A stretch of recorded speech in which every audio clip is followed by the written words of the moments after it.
नमस्कार, स्वागत है आपका न्यूज इंडिया में। मैं हूं आपके साथ उमंग माथुर। आपको बता दें कि देश में कोरोना वायरस तेजी से फैल रहा है और जिससे देश में तनाव की स्थिति बनी हुई है, वहीं दूसरी तरफ भारत और चीन में बॉर्डर पर सरगर्मियां अब तेज हो चली। और इसी बीच प्रधानमंत्री नरेंद्र मोदी ने मंगलवार शाम लद्दाख के हालात पर एक विस्तृत रिपोर्ट ली।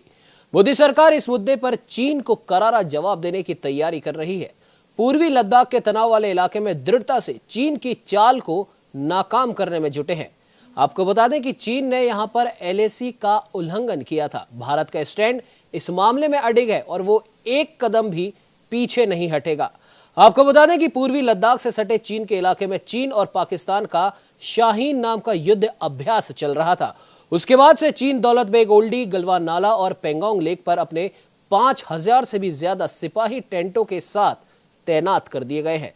भारत ने भी चीन के सैनिकों के सामने बराबर की तादाद में टेंट गाड़ के अपने सैनिक तैनात कर दिए। और इससे पहले 6 और 7 मई को चीन और भारत के सैनिकों की सीमा की निगरानी के दौरान पेंगोंग लेक इलाके में झड़प भी हुई थी। इसके बाद से ही पूर्वी लद्दाख की सीमा पर लगातार तनाव बना हुआ है।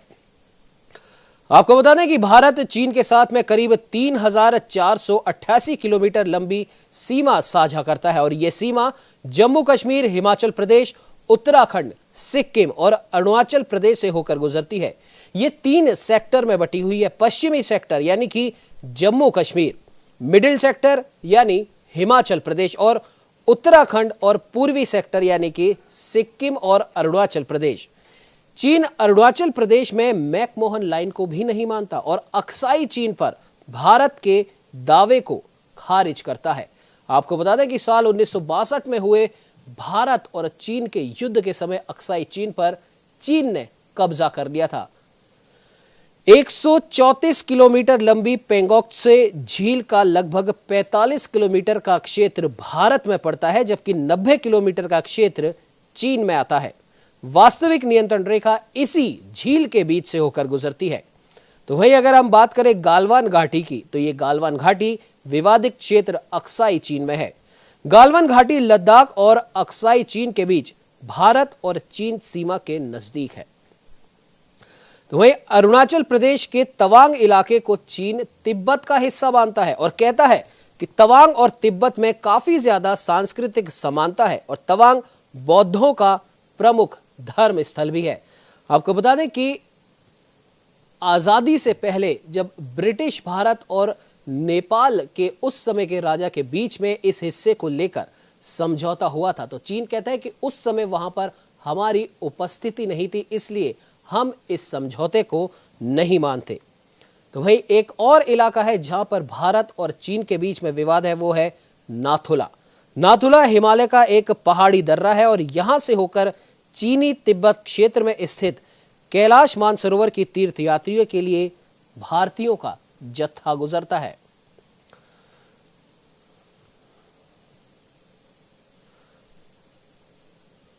तो वही इस पर बात करने के लिए आपको बता दें कि हमारे साथ उत्तर प्रदेश से state head doctor Chandrasen Verma phone line से जुड़ चुके हैं और जयपुर राजस्थान से वरिष्ठ संवाददाता रमेश पुरोहित लाइव जुड़ चुके हैं। चंद्रसेन जी, आपके पास आना चाहूंगा। सबसे पहले अभी पिछले कुछ दिनों में भारत और चीन के बीच तनातनी साफ दिखाई दे रही है, तो क्या हम ये मान सकते हैं कि चीन इस समय बेचैन बना हुआ है, क्योंकि कोरोना महामारी के चलते पूरी दुनिया में चीन की थू-थू हो रही है और भारत की एक तरीके से तारीफ हो रही है, भले ही वो हाइड्रोक्लोरोक्विन दवा के कारण हो या फिर अन्य मेडिकल उपकरणों की सहायता को लेकर, और सीमा विवाद तो चल ही रहा है। क्या कहेंगे चंद्रसेन जी? उमंग, कोरोना को लेकर खुद पर पड़ रहे अंतर्राष्ट्रीय दबाव को टालने में जुटा चीन अब भारत के साथ अपने सीमा विवाद को लेकर माइंड गेम खेलने की तैयारी में जुट गया है। लद्दाख की गलवा घाटी में भारत के नियंत्रण वाले इलाके में अपने सैनिकों को भेजने के बाद चीन ने इसे मंसूबे साफ कर दिए और अपने से दावा पेश किया है, और जबकि पूरी दुनिया के सामने है कि चीन ने किस तरीके से कोरोना का वायरस पूरी दुनिया में फैलाया है और इन्हीं मुद्दों से भटकाने के लिए चीन का ये प्रयास माना जा रहा है। और जब वास्तविक नियंत्रण रेखा जो हमारी है, तो चीनी सैनिकों ने तंबू गाड़ दिए, जबकि वो भारत का हिस्सा है। पूर्वी लद्दाख की इस वास्तविक नियंत्रण रेखा को लेकर दोनों देशों के बीच में एक अलिखित समझौता हुआ था, जिसमें एक दूसरे के क्षेत्र को सम्मान करने और अतिक्रमण न करने की बात कही गई थी। लेकिन चाइना इसका उल्लंघन कर रहा है। लद्दाख के पूर्वी हिस्से में जो वास्तविक नियंत्रण रेखा के करीब पेंगोंग झील और गलवा घाटी के आसपास चीन सैनिकों की गतिविधियां साफ देखने को मिल रही है।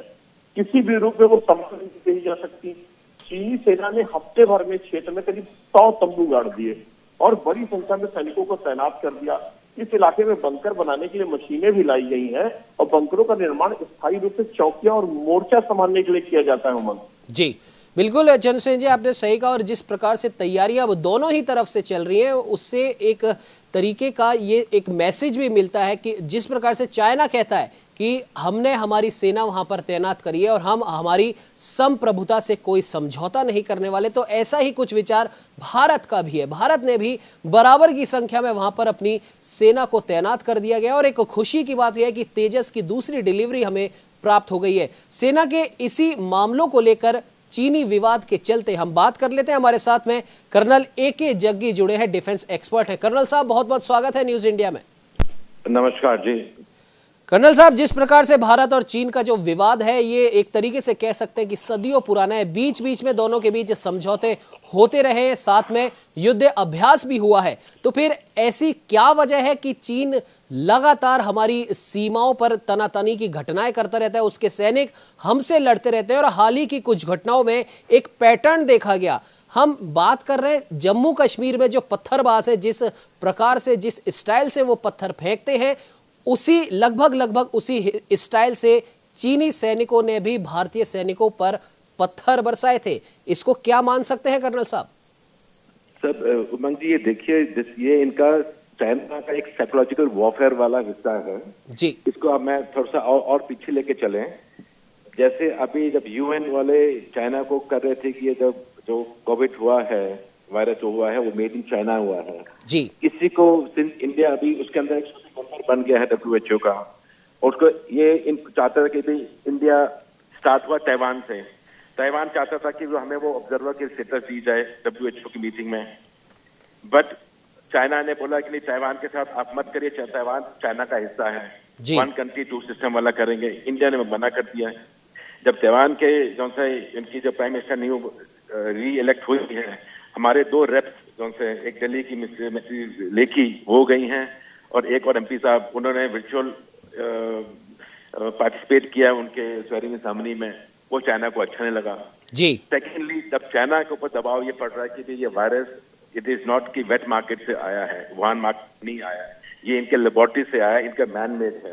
अब पूरी दुनिया से उनके ऊपर प्रेशर आ रहे हैं ना, उसको कम करने के लिए इंडिया का बहुत बड़ा हिस्सा है उसके अंदर कि भी उसको प्रेशर डालने के लिए इंडिया का कि आप बाकी अमेरिका के साथ, ऑस्ट्रेलिया के साथ, EU के साथ लगा के भी चाइना को कंडेम ना किया जाए। आप देखिए, ये 5 मेंबर नेशन जो हैं, आज तक इतने लाखों आदमी मर गए पूरे वर्ल्ड के अंदर जी। आज ने ये 5 मेंबर से किसी ने भी उसको कंडेम नहीं किया। क्यों? क्योंकि उसमें इनके पास परमानेंट वीटो पावर है। जब 4 देश बोलते हैं करना, ये 5वां देश चलाएं, बोलता नहीं हो सकता। तो ये it is part of psychological warfare है ये जी। अभी जैसे नेपाल पर जो आपने बात हुई है, वो जो हिस्सा हमारे पास है सदियों से है, 1800 से आग पहले से है। अब वो नेपाल के चाइना के कहने पर नेपाल प्राइम मिनिस्टर ओली साहब कहते हैं कि भी ये तो हमारा हिस्सा है और इंडिया ने पकड़ लिया है। वो किसके शेयर पर बोल रहा है? वो चाइना। ये इनडायरेक्ट साइकोलॉजिकल वॉरफेयर का एक हिस्सा है। जैसे ना चाइना हमारे पर अटैक कर सकता है, ना उसकी कैपेबिलिटीज है। इंडिया वो 1962 वाला इंडिया नहीं रहा अभी जी। उनको ही पता है।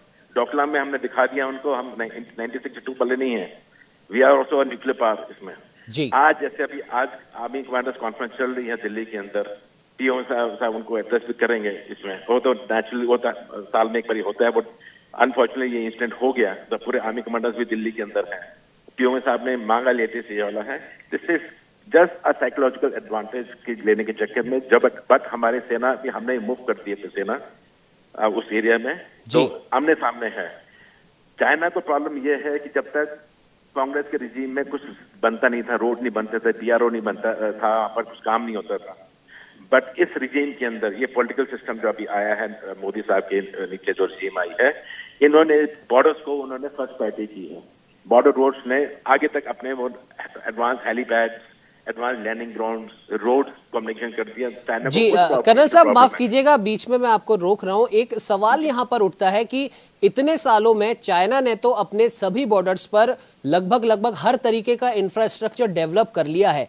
उस समय उसको ये चीज ख्याल में नहीं आई कि भाई बॉर्डर पर इस तरह की चीजें नहीं करनी चाहिए थी, क्योंकि ऐसा समझौता हुआ था। चलिए उसने कर लिया, ये उसका मामला है, लेकिन अब जब हम ये कर रहे हैं तो उसको ऐसी क्या मिर्ची लगी?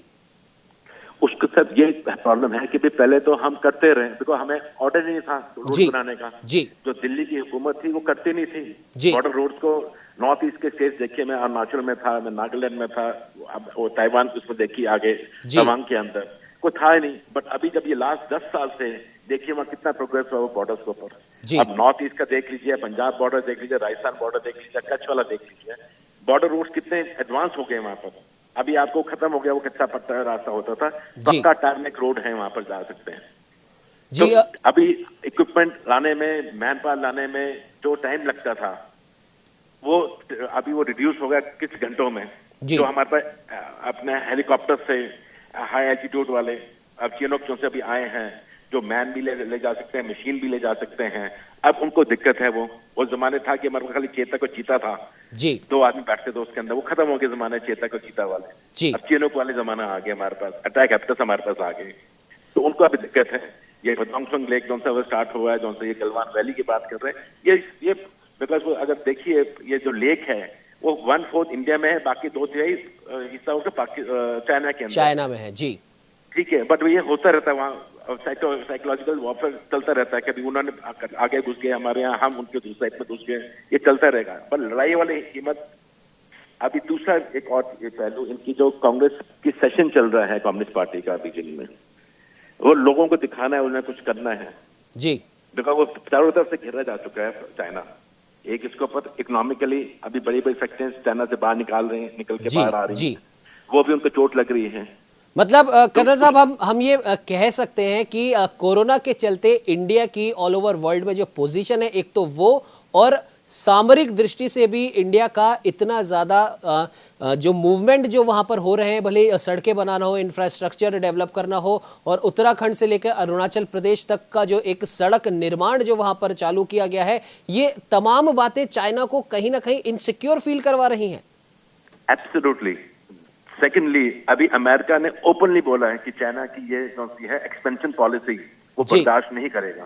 पहले वो साउथ चाइना सी के अंदर था, अब वो अभी इन्होंने यहाँ अपना टेंटिकल स्टार्ट कर दिया फैलाना। कोको लाइनेंस है बर्मा के, वहां अपना स्टार्ट कर दिया। पाकिस्तान के थ्रू, जो पीओके के थ्रू वो आगे गदर पोर्ट पर पहुंच गए हैं इंडियन ओशन की तरफ।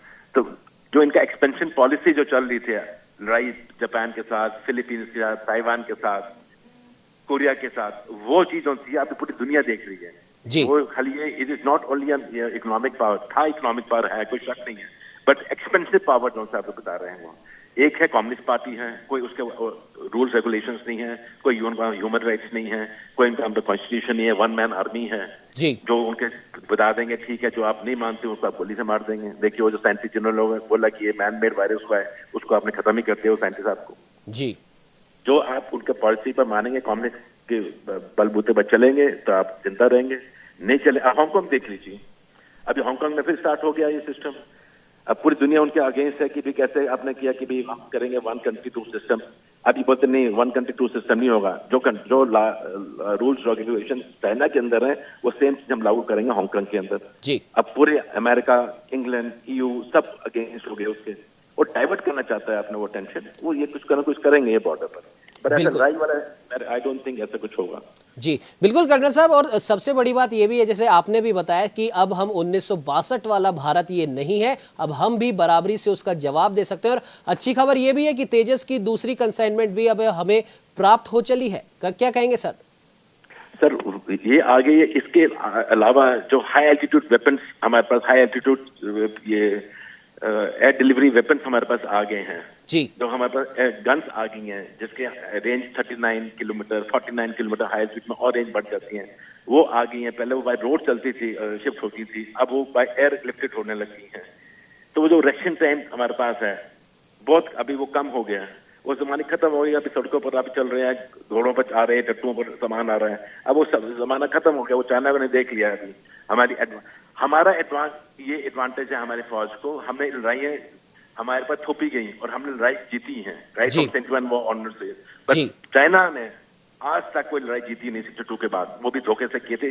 अपने इंडो चाइना भाई भाई के चक्कर में उन्होंने हमें पीछे से छुड़ा गोपा था। आज तक वो जो भी लड़ाई हो चुकी है उनकी, वियतनाम के साथ देखिए वो फिर वहां हारे जी, चाइना उनको मार खानी पड़ी वियतनाम से, छोटे से देश से। बट उन्होंने ऐसा कोई लड़ाई लड़ी नहीं है जैसा जो हम लोगों ने लड़ाई नहीं, जो हमारे पास जो थोपी गई भी मान सकते हैं। और इतने सालों से हम एक छद्म लड़ाई लड़ रहे हैं आतंकवाद के नाम पर, जो वो भी हम पे थोपा जा रहा है। और कहीं ना कहीं सर अब ऐसा लग रहा है कि चाइना की जो पॉलिसीज है, अब पाकिस्तान तो खैर पहले से ही परेशान करता था, उसको माकूल जवाब दिया जा रहा है। अब नेपाल ने भी थोड़ी बहुत हरकत करनी शुरू कर दी है, तो इसके पीछे भी हम क्या चाइना की स्ट्रेटेजी प्लान मान सकते हैं? सर अभी इसको मैं थोड़ा और पीछे लेके चलता हूँ। अभी जो केपी शर्मा ओली साहब की जो सरकार है ये गिरने वाली थी जी। इनके फॉरेन मिनिस्टर कॉम्युनिस्ट के जो चाइना के फॉरेन मिनिस्टर आए, वो इन्होंने इंटरवीन किया। जो प्रचंडा साहब थे, जो पहले रिबेलियन लीडर थे, फिर प्राइम मिनिस्टर बने, वो भी मार्क्सिस्ट वाले लेनिन वाले ग्रुप वाले हैं जी। उनसे बात की तो उन्होंने सपोर्ट किया हुआ है इसको आउटसाइड गवर्नमेंट से, तो तब इनकी सरकार बरकरार हुई है। जब इनकी सरकार वापस आई है उसके सपोर्ट से, चाइना के फॉरेन मिनिस्टर की पर्सनल इंटरवेंशन से, तब ओली साहब ने ये नया स्टार्ट कर दिया कि भी Indian virus is more dangerous than China virus. जब इन्होंने ये स्टार्ट कर दिया, पर अब देखिए जो हम 90 किलोमीटर का जो हमने रास्ता ये बनाया है जो कैलाश पर्वत के लिए जाने के लिए, पहले हम जाते थे वाइस सिक्किम के लिए जाते थे, अभी हमने यहाँ उत्तराखंड से निकाल दिया वो रास्ता। जब रास्ता बना 80 किलोमीटर एक दिन में तो बना नहीं है, वो पहाड़ कटे नहीं होंगे एक दिन के अंदर, टाइम लगा उसे 3-4। तब तक नेपाल सोया रहा है, तब नहीं बोला कि हमारा हिस्सा है वो। अब जब चाइना ने बोला, भी उनको दिक्कत आ गई कि भी हमने रूट निकाल दिया अलग अपना, ताकि हम अपने जो हमारे पिलग्रिम्स हैं उनको थोड़ा सा इजी रहेगा दर्शन करने के लिए। अब उनको दिक्कत होने लगी। चाइना नेपाल को ये भी पता होना चाहिए, आपसे 2 साल पहले 5 साल पहले राजीव गांधी के टाइम पर इनको हमने it is a landlock country जी, कोई इनके पास पोर्ट नहीं है जी। इनको याद होना चाहिए अगर हम अपना एरिया पूरा बंद कर देंगे, ये ना पानी जाएगा वहां, ना पेट्रोल जाएगा, ना खाना जाएगा। हमने स्टार्ट किया था, ये पूरी दुनिया को पता है। एक दो बार ऐसा हो भी चुका है जब करीब 20 में से 18 पॉइंट्स लगभग बंद कर दिए गए थे, और उसमें से नेपाल काफी परेशान भी हुआ था। इस टाइम फिर भी हो सकता है वो उस जमाने से, वो जब कांग्रेस के जमाने में जी, जो एग्जैक्ट वो लेते नहीं थे डिसीजन। ये जमाना वो जमाना नहीं है, ये मोदी का जमाना है, बीजेपी का जमाना है। जो राष्ट्रीय हित में जो करता है करेंगे, ये लोग वो करने वाले हैं बंदे हैं जी। नेपाल को ये भी ना डाउट हो, क्योंकि ये हम नेबरिंग है तो हम कुछ भी कर सकते हैं, ये बफर स्टेट है। अगर आपको इज्जत देंगे, कुछ लेवल तक इज्जत देंगे, जब आप वो क्रॉस कर लक्ष्मण रेखा क्रॉस कर लेंगे तो फिर कोई उसके अंदर नहीं है। जब जहाँ नेशनल इंटरेस्ट आएगा तो नेशनल इंटरेस्ट इंडिया का सुप्रीम होगा, नॉट नेपाल का जी। बिल्कुल कर्नल सर, आप हमारे साथ में जुड़े, आपने इतनी महत्वपूर्ण जानकारियां आपने हमारे चैनल के माध्यम से दर्शकों को दी, उसके लिए आपका बहुत बहुत धन्यवाद। थैंक यू, नमस्कार जी। आपको बता दें ये थे कर्नल A.K. जग्गी, जो कि डिफेंस एक्सपर्ट थे, और काफी महत्वपूर्ण जानकारियां इन्होंने दी हैं। और पुराने जमाने का भी इन्होंने उल्लेख किया, जब भारत, चाइना, नेपाल और पाकिस्तान के जो आपस में टकराव रहे हैं उसके बारे में भी उन्होंने बताया। और इस समय क्या कुछ महत्वपूर्ण डेवलपमेंट हमारी तरफ से हो रहे हैं वो भी इन्होंने बताया। अब रुक कर लेते हैं जयपुर राजस्थान का, जहां पर रमेश पुरोहित जी, वरिष्ठ संवाददाता, हमारे लाइव बैठे हैं। रमेश जी, आपसे जानना चाहेंगे, जिस प्रकार से चंद्रसेन जी ने भी कहा, अभी कर्नल साहब भी काफी चीजों पर प्रकाश डाल के गए हैं, इस सारे मामले पर क्या कुछ कहना चाहेंगे सर आप?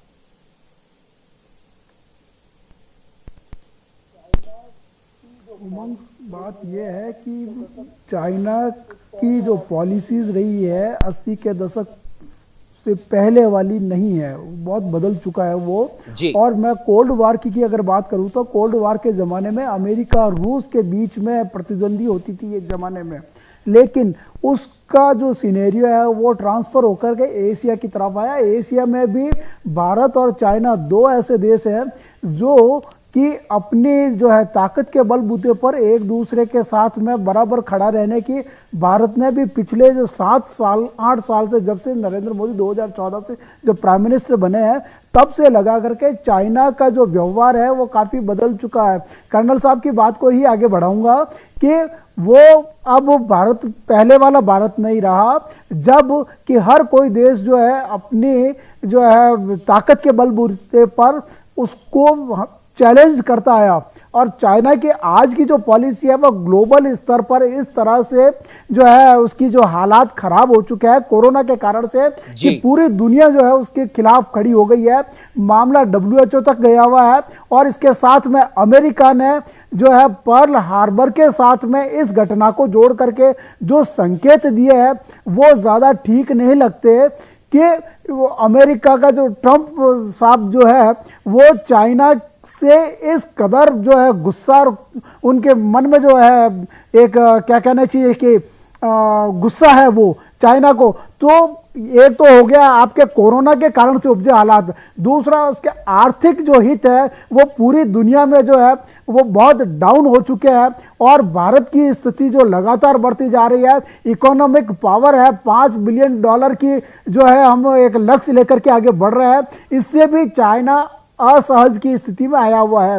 उसको ये डर लग रहा है कि भारत जो है आर्थिक सुपर पावर के कारण से कहीं उसका जो स्थान चाइना का जो है वह डाउन ना हो जाए। तो एक टैक्टिक होती है, मनोवैज्ञानिक युद्ध की जो स्थिति होती है वह हालात आज के अच्छा भारत और चाइना की जो सीमाएं हैं वो एक दूसरे से सटी हुई है, लिहाजा सबसे जो ज्यादा उसको जो कंफर्टेबल जो जोन लगता है वो भारत ही लगता है। और वो दूसरे जो विश्व के अन्य देशों के साथ में अभी इस स्थिति में नहीं है कि वह आर्थिक रूप से हो या अन्य तरीके से किसी भी तरह की जो है तनाव को मोल लेकर के वह आगे बढ़े। तो लिहाजा भारत उसके लिए सबसे सूटेबल। और एक लास्ट जो बात मैं बताऊं वो है POK, कश्मीर का जो भौगोलिक जो बदलाव हुआ है लद्दाख और जो जम्मू कश्मीर का, उसमें POK भी शामिल है। और POK के बारे में जब अमित शाह ने जो बातें कही हैं, चाइना भी उसके बारे में अवेयर है यूं कि POK के रास्ते से होकर के उसके इंटरेस्ट जो इकोनॉमिक इंटरेस्ट है वो ज्यादा वहां पे है।